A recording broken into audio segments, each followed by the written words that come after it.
tell a little story. I haven't actually published this piece yet. It may or may not go in my book, which comes out May 2020. Girl, Stop Passing Out in Your Makeup, it's called. The working title is Strong Women Own Their Mistakes. The real title is The Time I Drank Doubles on Lexapro. When I was 24, I did a brief stint living in good old London. This was not a happy time in my life.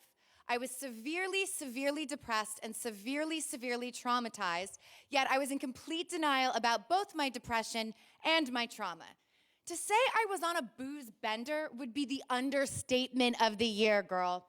I was drinking like I was being sent to the electric chair almost every single night. Let me get one thing clear.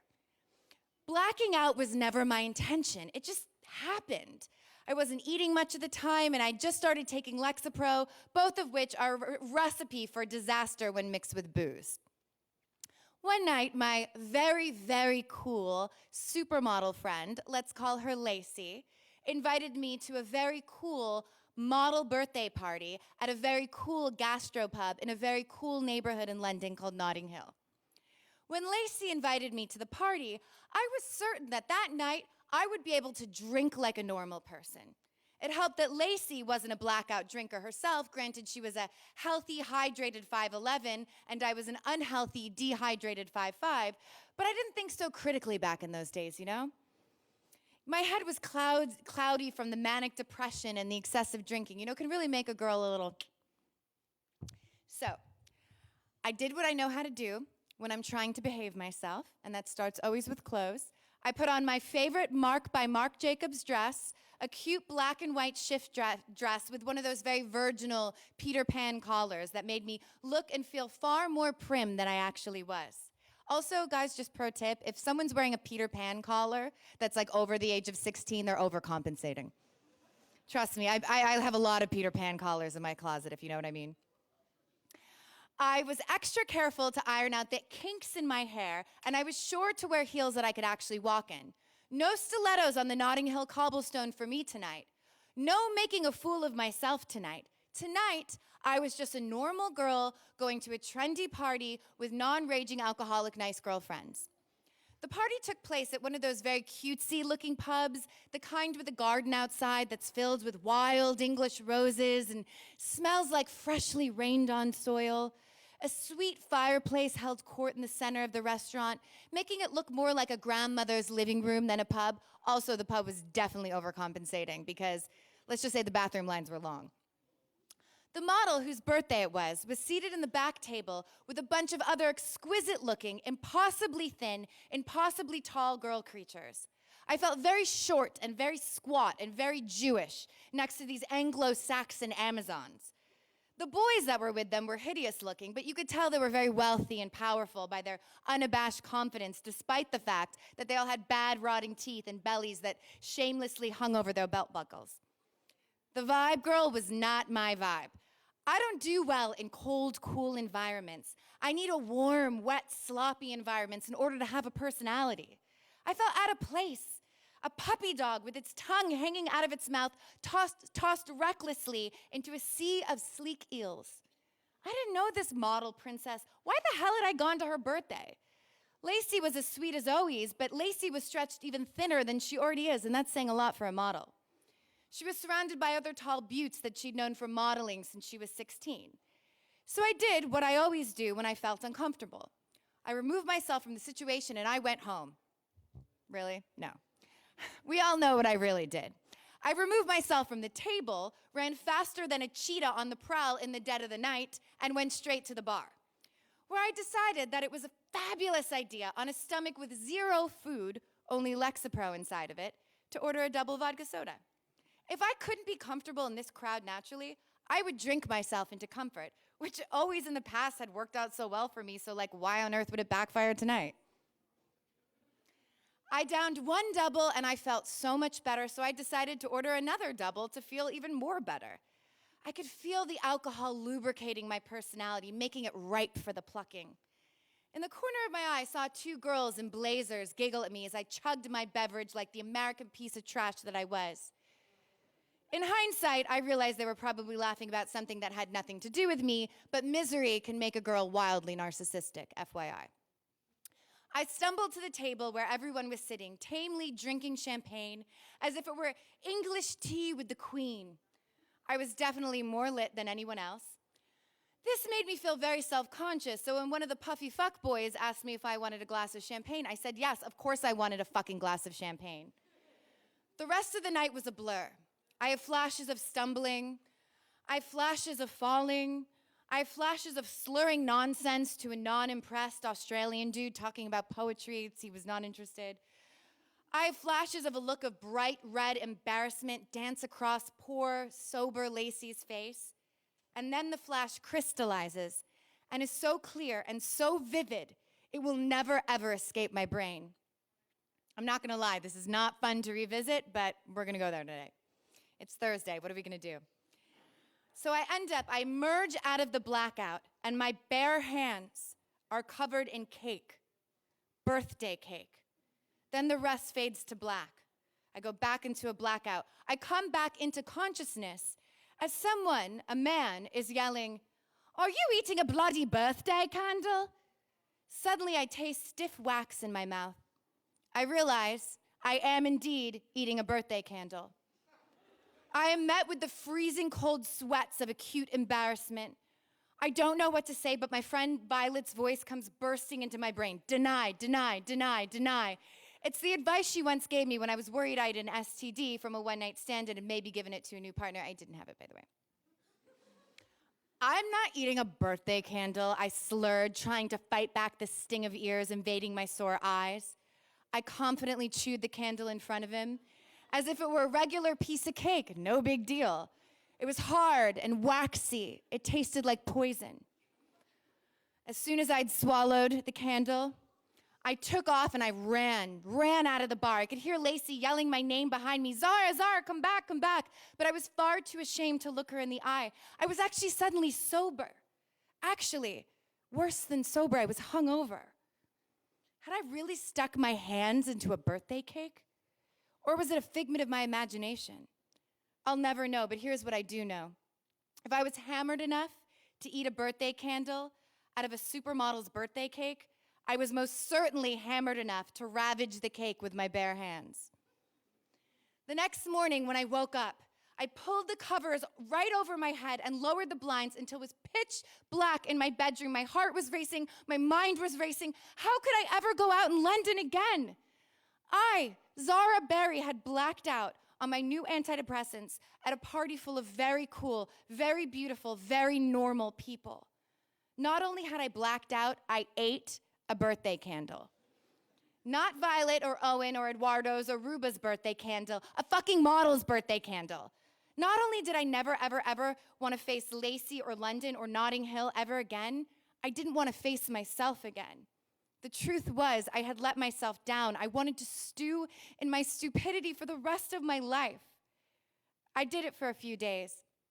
I avoided Lacey's concerned calls. I hardly ate. I hardly slept. Then good old Sharon showed up. And before I keep going, let me tell you a little bit about my friend Sharon. Sharon is a really, really wise woman who lives inside of me. We're very different. She has a blonde bob. She has a Coach bag. Couldn't be more different than me. And she's very wise, and she always shows up when I need her and knocks some sense into me. And I know some evolved spiritual people might say it's the higher self. I'm sure women's magazines would say that's your intuition. I call her Sharon, and we have a very close relationship. "Baby girl, get out of bed," Sharon chuckled, grinning. "Why are you grinning? This is the most embarrassing moment of my entire life." "I'm grinning because it's funny, Zara. You ate a birthday candle on Lexapro. Yes, it's mortifying, but shit, what a fabulous story it'll make one day." Sharon slapped her stomach and released a giant, deep belly laugh. Her laugh sounded like a relief. It gave me permission to release myself from the shackles of shame. It was infectious. The next thing I knew, I was laughing hysterically alongside her. "I am never going to drink doubles on Lexapro again," I said, tears of laughter streaming down my face.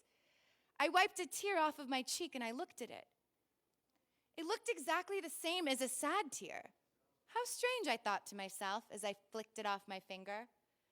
Now, Zara, you clearly screwed up, and this is something you don't want to make a habit of. But where is all the shame and guilt going to get you? You made a fool out of yourself. You didn't kill someone. You didn't intentionally try to hurt someone. So you ate a candle. Big fucking deal. I ate a live fish once, Sharon said, lighting up a cigarette as she always did when she was about to reveal something juicy. A fish? Why? I asked, imagining my childhood goldfish kisser swimming down Sharon's plump throat. It was a dare. I was being hazed for my sorority, plus I'd taken down 10 gin and tonics. You were in a sorority? I asked, bewildered. Yeah, and you ate a candle. We all have a past. It's part of what makes us so sexy. I'll let you stew on that, babe. Sharon gathered her Coach bag and her Virginia Slim cigarettes and yellow Bic lighter and made her way out the door. Right before she left, she turned to me and said, if you ever catch yourself taking yourself too seriously, remember, you ate a birthday candle. Before I had the chance to chuckle along with her, she was gone.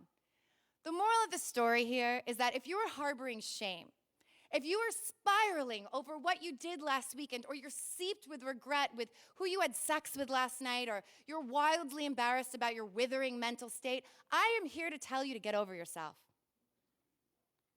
I am here to tell you that at least you didn't eat a birthday candle. I'm here to tell you that Sharon is right. Well, there's nothing sexy about falling down drunk. There is something extremely sexy about a woman who is unafraid to own her shit. A woman who can hold her head up high and say, babe, I got plastered and I fell down last night. Look, I'm on new psychotropic drugs. They didn't mix well with the alcohol. Oh, well. Because anyone who is remotely interesting has embarrassed themselves at some point in their lives. My friend Dana, Chaz Bono Dana, she split her latex pants in front of a crowd of hot lesbians at her birthday party last year. Not only did she split her pants, but she was twerking as she did it. And her entire asshole was exposed to a group of complete strangers. She looked at me and said, I have to go home and kill myself immediately. I have to go home and kill myself immediately. I have to go home and kill myself immediately. But guess what? She didn't. She went out on the town and rocked the split pants and made everyone laugh as she dramatically retold the story, embellishing it with each fresh cocktail. My friend Bea farted during sex with the man of her dreams. A loud, wet fart that stunk up the whole room. When he asked her if she had actually indeed just farted, she said, it wasn't me, even though it was just the two of them in the room and it was clearly her. My friend recently threw up into a fan at an Alice and Olivia sample sale. Here's my PSA. Strong women own their mistakes. Tape that onto your bathroom goddamn mirror. Memorize it, live it, get over your shame. The beautiful thing about screwing up is now you know better. And I never ordered doubles on Lexapro again after that because I knew better. And in the words of the late Maya Angelou, when you know better, you do better.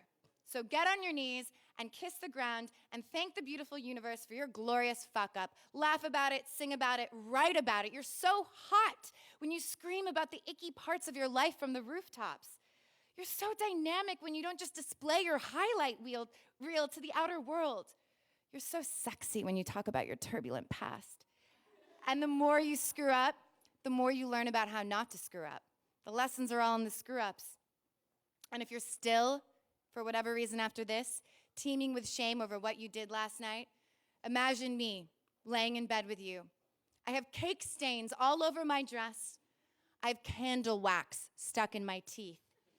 I'm clutching a bottle of Lexapro like it's a goddamn trophy. But guess what? I still look sexy because I'm laughing about it. I'm taking my humiliation and using it as a tool to make you feel better. You realize how powerful that is. You realize it's time to tell your story to help other girls feel less ashamed about their shit too, because all girls have shame. You're not special, you're just real as fuck. And I'd rather be real than special any day, because real is refreshing. Special is fake and it's precious. And I don't fuck around with fake and precious. Do you?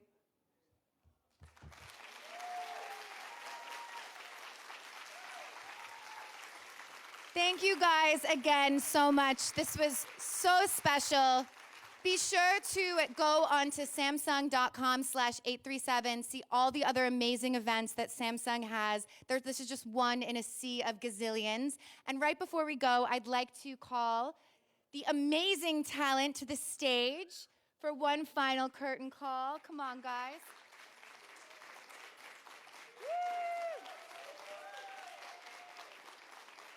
I am honored to know every single one of you and in awe of your honesty.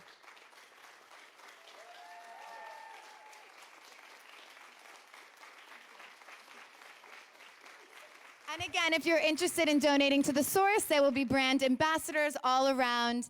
Any little bit helps. Thank you again so much for a beautiful night. Let's scream our mental illness from the rooftops.